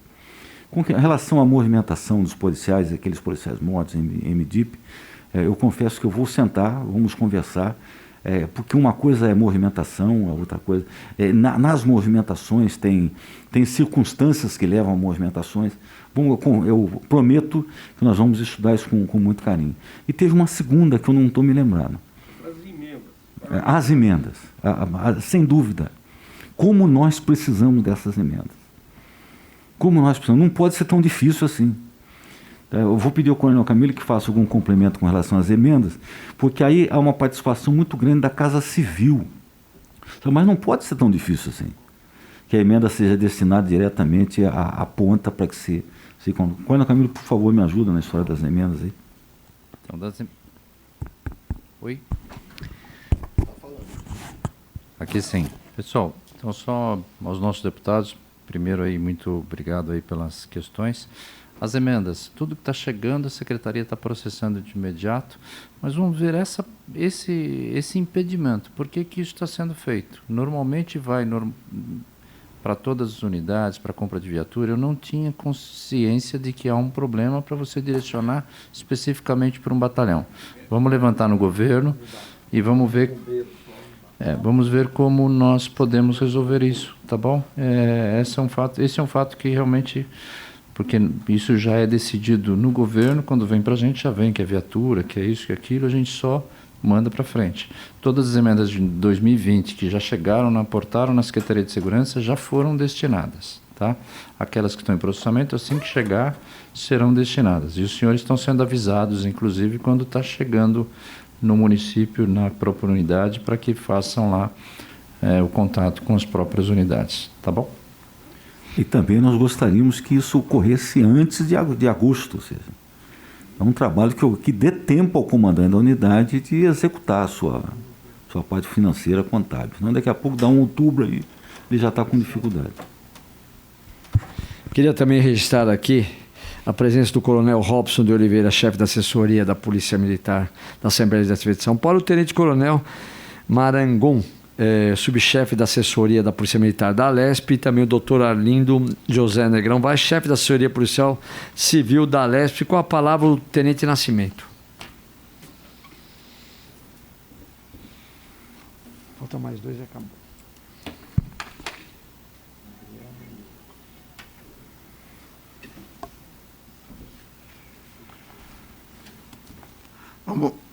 Bom dia a todos. Queremos aqui agradecer aí a presença do secretário de Segurança Pública, Coronel Camilo, que eu tenho sempre momentos de crise ou momentos importantes, eu tenho feito o contato e imediatamente, se ele não pode retornar naquele mesmo, mas ele me retorna a posterior, e nós temos aí um importante diálogo. Presidente, obrigado aí aos nossos deputados, importante a apresentação e o que foi aqui colocado, né? Major Meca, que falou exatamente o dia a dia de um policial, e realmente nós precisamos de uma atenção muito especial, senhor secretário, a nossa tropa, Polícia Militar e também Polícia Civil. Só um complemento na questão das emendas.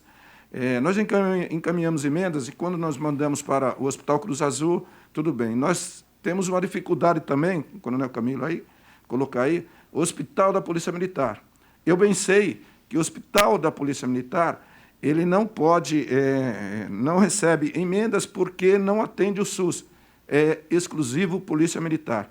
Mas de algum mecanismo que nós possamos, né, Major Meca, né, encaminhar as emendas também para o nosso hospital, a fim de que possamos dar melhor condição aos nossos policiais militares e aos nossos profissionais de saúde da Polícia Militar. O Hospital Cruz Azul, realmente, nós está sendo feito um grande trabalho e nós conseguimos assim o fazer. Eu deixei uma sequência aí, quero ser sucinto aí, porque já tivemos um bom tempo aqui nessa reunião.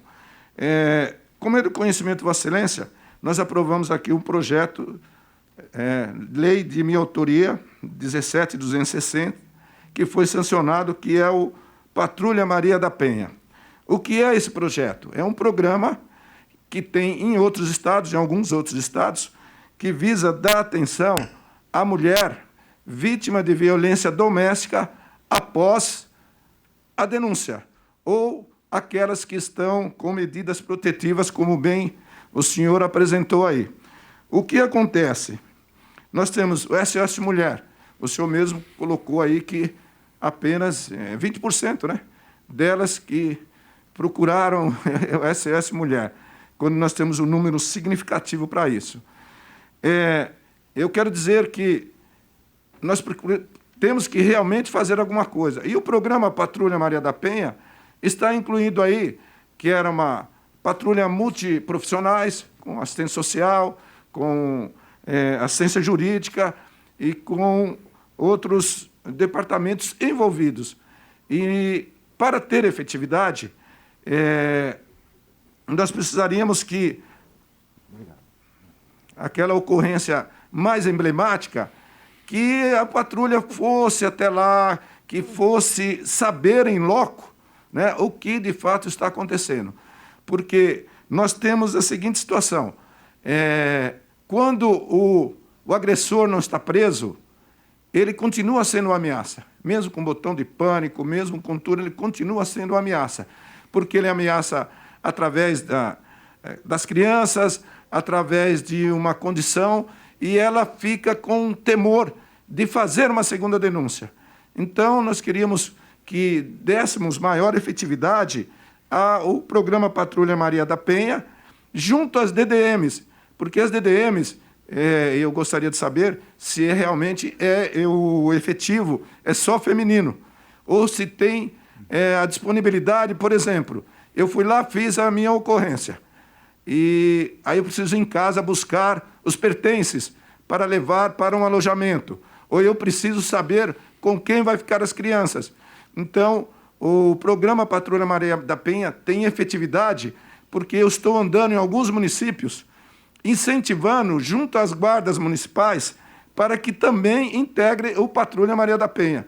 E tem tido uma atuação importante. Por exemplo, nós tivemos aqui em Osasco, tivemos aqui em Itatiba, aonde já estão sendo, né, organizados junto às guardas civis.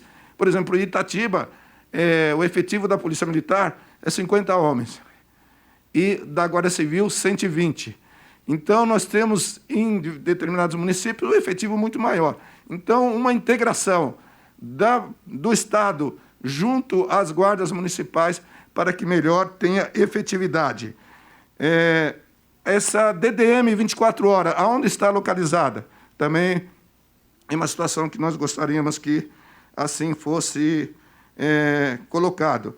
E temos também a Casa da Mulher Brasileira, que é um programa do governo federal, muito bem instalado aqui em São Paulo, que nós estamos buscando, falamos com o MECA, e estamos buscando junto ao governo federal e outros deputados, para que seja instalada mais uma Casa da Mulher Brasileira. Onde a Casa da Mulher Brasileira, temos lá a Secretaria da Justiça lá dentro, temos a DDM, temos a Ouvidoria Pública, né? O senhor conhece, nós fizemos lá uma visita recentemente. Muito boa, por sinal. Muito, muito bom. Albergue, 48 horas, enfim.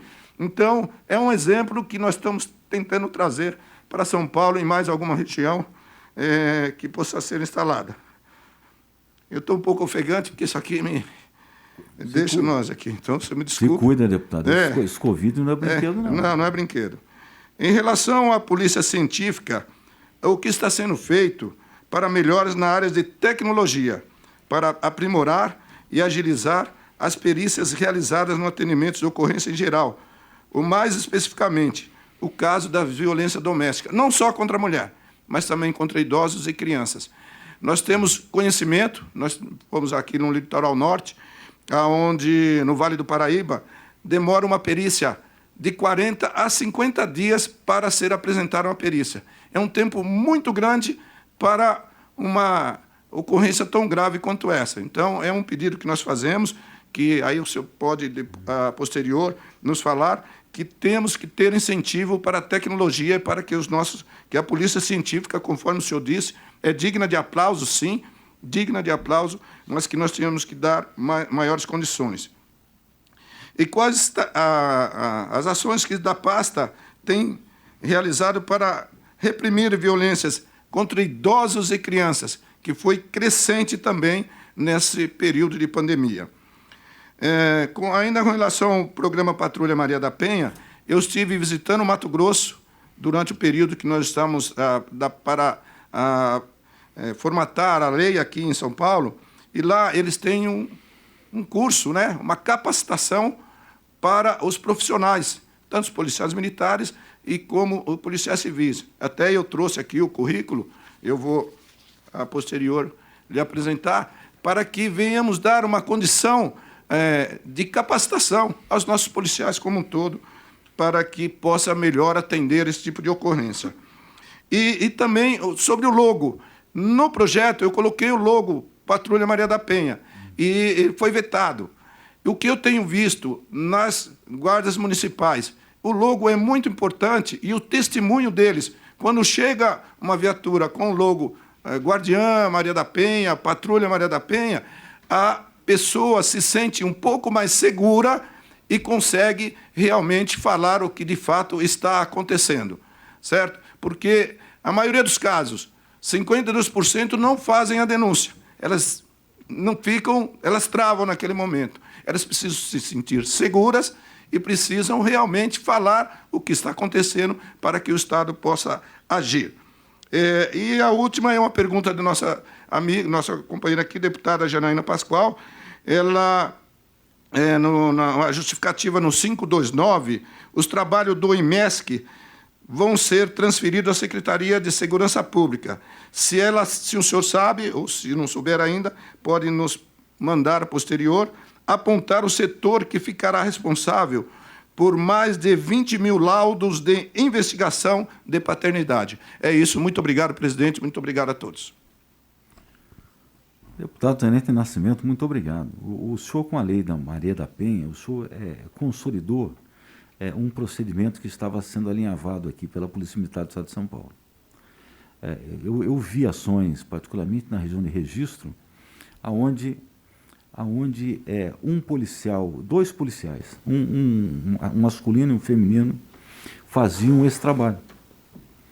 Ou seja, só que era uma iniciativa local, que depois foi incorporada pelo próprio Comando Geral da PM.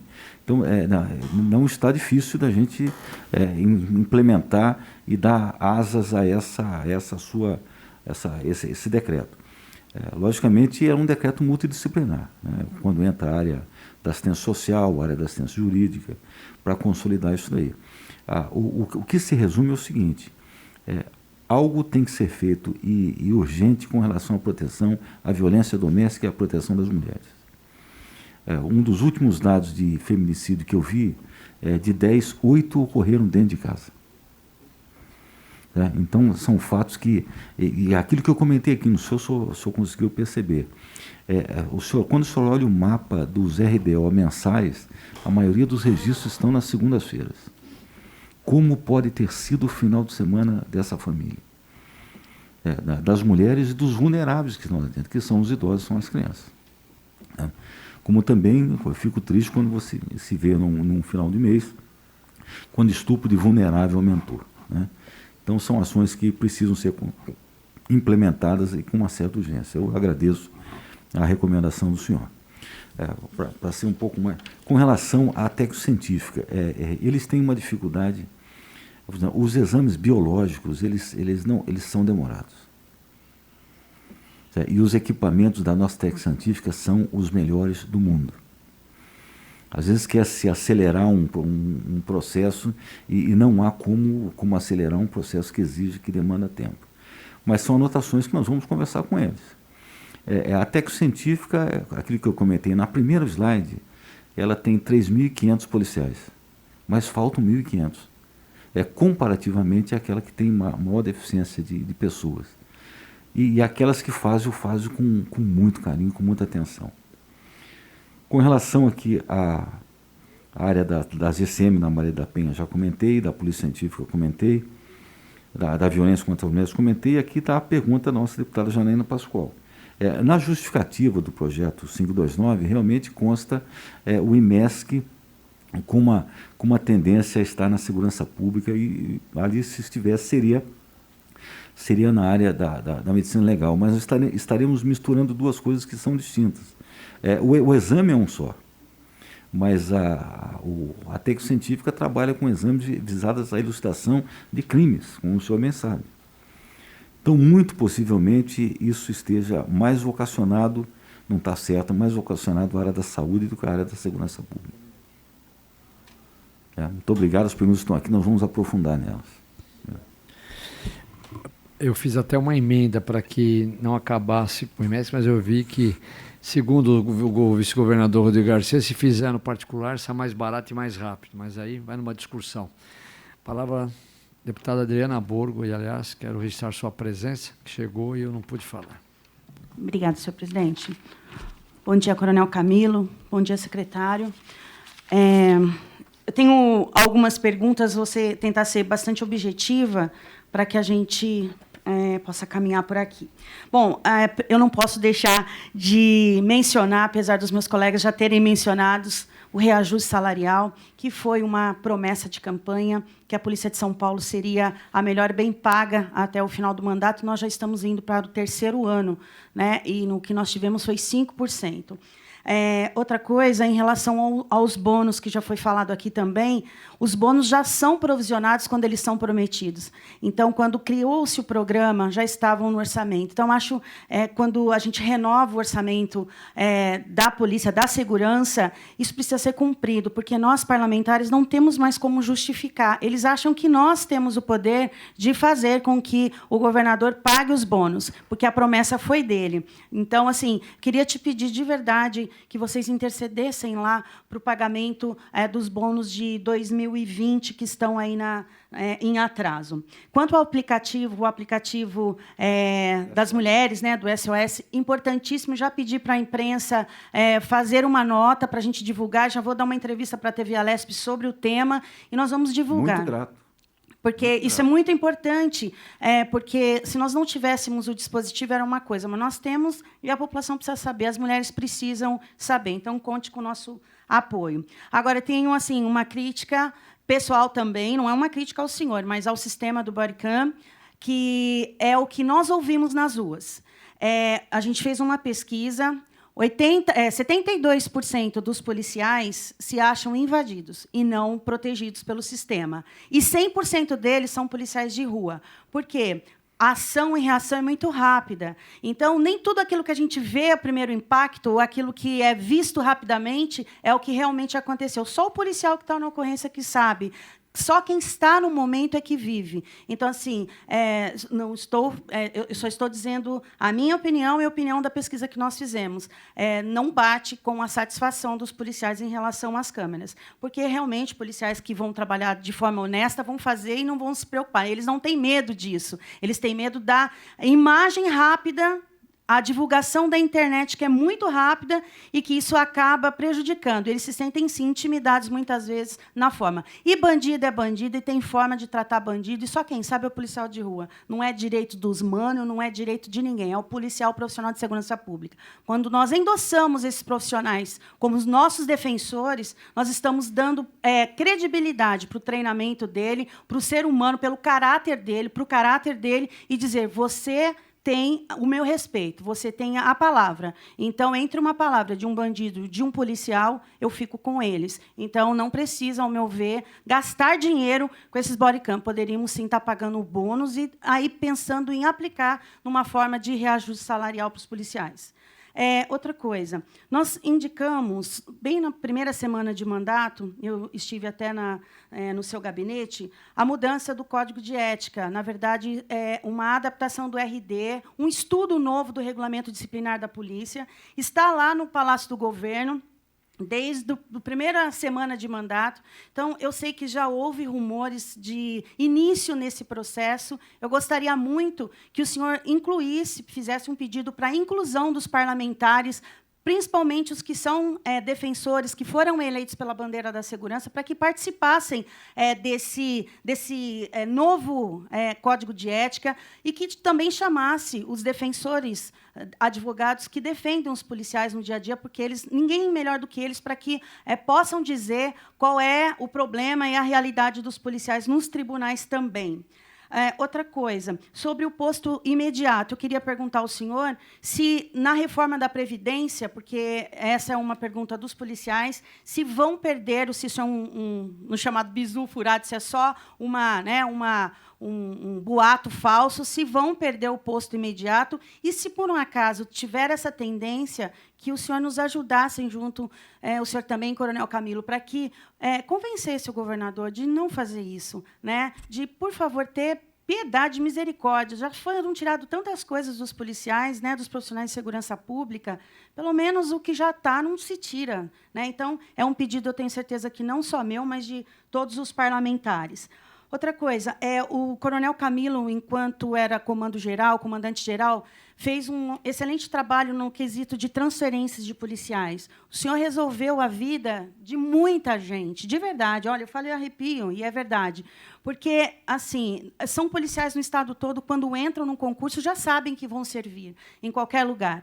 Mas o ônus que se gasta, eu não entendo como o senhor conseguiu colocar os policiais tão próximo de casa, né, e deixar o policial satisfeito. Às vezes o policial espera o salário, mas às vezes ele precisa de uma valorização, de um olhar de coração para eles, né? E o senhor sabe fazer isso, o senhor fez. Então, para rever essas transferências, colocar os policiais mais próximos de suas residências. Nossos policiais estão morrendo no trâmite, no traslado, né, de ida e vinda de suas casas em acidentes, correm risco fardado, pedindo carona, é uma humilhação. Acho que o polícia não merece isso. Tem policial que viaja 700, 800 quilômetros, né, canecando aí carona de até de caminhão, e é um risco muito grande, sendo que a gente pode aproximá-los mais da casa. A gente teria um policial menos cansado, né, um policial mais valorizado. Então, gostaria de te pedir isso também. Sobre a PEC 02, que equipara o salário dos oficiais com os das praças, aquela diferença salarial. Eu também estive no seu gabinete, e isso bem no comecinho, estive com o Cauê Macris lá, promessa dele para a gente. E nós levamos lá o seu conhecimento, só que não cabia uma PEC. Ela chama PEC 02, mas no entendimento da casa, do jurídico aqui, ela é uma indicação do governador. Nós já fizemos lá.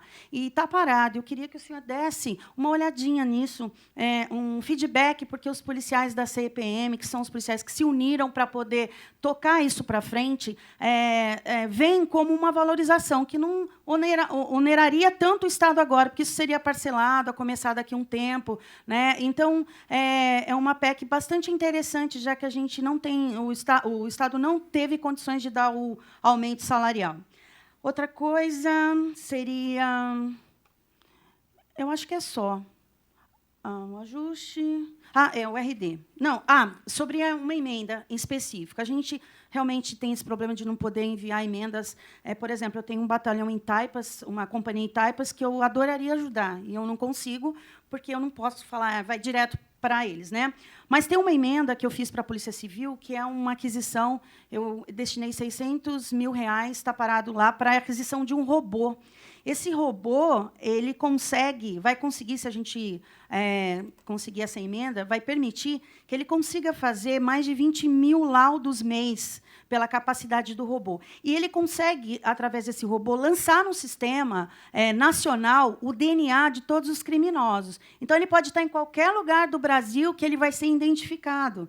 Então, isso é muito importante, já está lá, foi feita com muito carinho. Se o senhor também puder nos ajudar junto à Casa Civil para que libere diretamente para a Polícia Técnico-Científica essa emenda, eu vou agradecer muito. Muito obrigada. Grato eu, deputado. Com relação a esse robô, vamos aprofundar nisso daí. Porque e, aliás, toda emenda que vise a técnico-científica, para a gente, ela é extremamente notável, porque a técnico-científica, às vezes, ela é um pouco esquecida. E ela é fundamental para... Com relação à PEC 02, eu prometo à senhora que vamos ver junto à TL do governo como é que nós tocamos isso. A movimentação de policiais, eu sou um soldado, né? 48 anos eu sou altamente favorável que as pessoas estejam na sua, aquilo que eu chamo de área operacional. Mas quais são os impedimentos, o que pode estar dificultando isso? Porque é a oportunidade que se tem de comprar um terreno, construir uma casa e construir a sua vida. Ao posto imediato, vamos colocar atenção nisso. A sua ideia com relação ao Código de Ética é muito boa, ou seja, discutir o Código de Ética nessa construção. Com relação ao SOS Mulher, agradeço muitíssimo, muitíssimo, porque isso vai ajudá-las. Com relação às bodycam, nós estamos vivendo, tínhamos 85, essas 85 foram fruto de uma chama de POC, uma prova de conceito.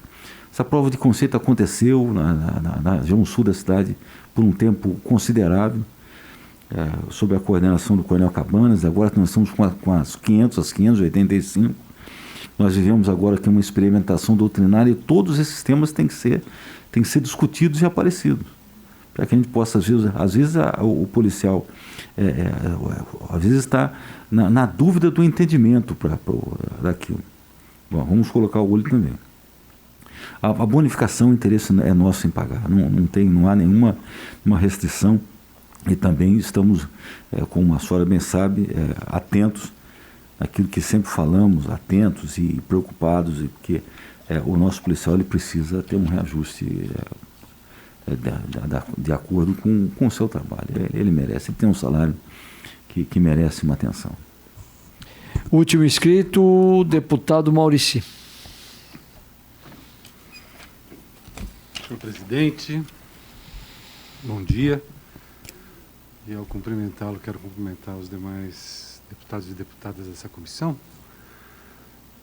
Coronel Camilo, bom dia, e quero cumprimentar também aos servidores que nos auxiliam nesse trabalho. Senhor secretário, primeiro quero me solidarizar com os parlamentares que me antecederam, com a sua preocupação com a valorização da carreira dos policiais, em especial aqueles que na rua olham no olho do inimigo, né?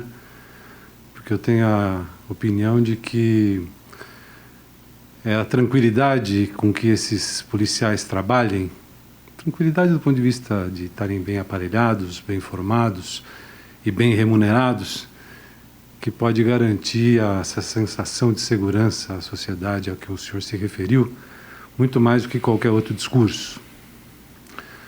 Quero também dizer que eu me preocupo também com essa questão da movimentação dos policiais, em especial aqueles envolvidos em situações de morte, e com o apoio psicológico gratuito, que infelizmente não é estendido a todos. Então essa aí é a minha primeira pergunta. Saber como é que o secretário vê essa questão de ter um atendimento melhor a esses policiais, em especial na questão do atendimento psicológico. Quero falar também de uma coisa que já foi dita aqui, da questão do aumento do feminicídio, da agressão à mulher, e citar um caso, secretário, em particular, que é o da região sul da capital. Quem mora em Parelheiros, quem mora no Grajaú, quem mora na Capela do Socorro, para mencionar algum dos bairros, é atendido na Delegacia da Mulher de Santo Amaro. E aquela região não é só uma região de grande densidade populacional, mas é também de grandes distâncias. Só quem mora na capital e conhece bem a Zona Sul, como são o caso dos colegas aqui, sabe qual a dificuldade de ir de Parelheiros a Santo Amaro. Então, das 20 delegacias que me parece que foram apontadas aí, que eu queria que fosse tido uma atenção especial para uma delegacia em Parelheiros, porque contribuiria sobremaneira para o atendimento a esses casos de agressão à mulher naquela região, importante região. Por fim, secretário, queria também perguntar ao senhor como é que a secretaria tem visto e que preocupação ela tem, que políticas ela quer adotar para reduzir o índice de letalidade na abordagem policial, tanto em serviço quanto em folga, que tem aumentado sobremaneira na capital. No mais, quero cumprimentá-lo pela exposição que fez, pelos números que trouxe, e cumprimentar na sua pessoa toda a Secretaria de Segurança e as polícias pelo trabalho que vem desempenhando. Obrigado, era isso. Muito obrigado, deputado, pela consideração e pelo apreço. Com relação à redução da letalidade, eu tenho visto o compromisso da nossa tropa com a vida. E em que ele pode, em que nós podemos fazer? Eu tenho visto as polícias, a Polícia Militar particularmente, fazendo o treinamento técnico operacional, ou seja, que não é uma novidade. Isso é muito importante. Na semana passada eu vi um treinamento muito bem feito com a tropa de Rocão, ou seja, é o treinamento da tropa. O treinamento leva as técnicas, as táticas, os procedimentos, as TTP estarem sempre em melhores condições. Isso é uma preocupação enorme, porque treinando, nós estamos protegendo o policial. E os policiais, os mais velhos que aqui estão, sabem que a gente precisa de um treinamento. Precisa. Eu vivi isso a vida toda e sempre é recomendável isso. Atenções. Também, indo ao encontro de uma outra pergunta do senhor, do acompanhamento psicológico. Após o evento ou até quando se percebe que o evento está para ocorrer. Outro dia vimos um caso de um policial que assassinou a esposa e suicidou-se em seguida. Algo absolutamente que poderia ter sido evitado, talvez até com um trabalho dos núcleos, dos centros, que é algo que eu admiro profundamente na Polícia Militar de São Paulo. A Polícia Militar ela tem um núcleo que tem 35 outros órgãos que trata do acompanhamento policial. E eu vejo esse pessoal trabalhando. Talvez precisemos ter uma estrutura mais sólida, mais competente e tentar identificar, já que nós estamos no tal do Setembro Amarelo, tentar identificar os eventos para poder ajudar as pessoas. Com relação à DDM, nós temos não deu para comentar, o senhor está me dando a excelente chance de fazê-lo agora. A anotação para a DDM, uma das 20 na região sul da cidade, a região sul da cidade é uma região que que tem muita atenção da gente. Não só para, quem sabe, um futuro BAEP, uma futura DDM, porque ela precisa de muita atenção. A gente chama do pescoço de São Paulo, aquela parte sua, né? Mas hoje há uma situação que a gente pode colocar um encontro desse anseio. O que as pessoas precisam saber é mais conhecer isso daí. Hoje funciona uma DDM eletrônica. Pô, mas é difícil. Ou, talvez a divulgação tenha que ser mais efetiva. Ou seja, a vítima entra num site de DDM eletrônica. Essa DDM eletrônica funciona 24 horas. Eu tenho uma equipe de delegadas funcionando 24 horas lá no Palácio da Polícia para tratar da DDM eletrônica. E imediatamente aquela requisição, se houver necessidade, vai para a primeira delegacia mais próximo dela e uma equipe vai à casa dela. Ela registra, ela já recebe a notificação do boletim eletrônico e, se precisar, uma equipe vai à casa dela. Isso nós estamos fechando. Isso começou agora na pandemia, está funcionando há muito pouco tempo e já estamos com 10 mil boletins. Então, a DDM eletrônica, imagino eu, será um grande passo no atendimento das mulheres.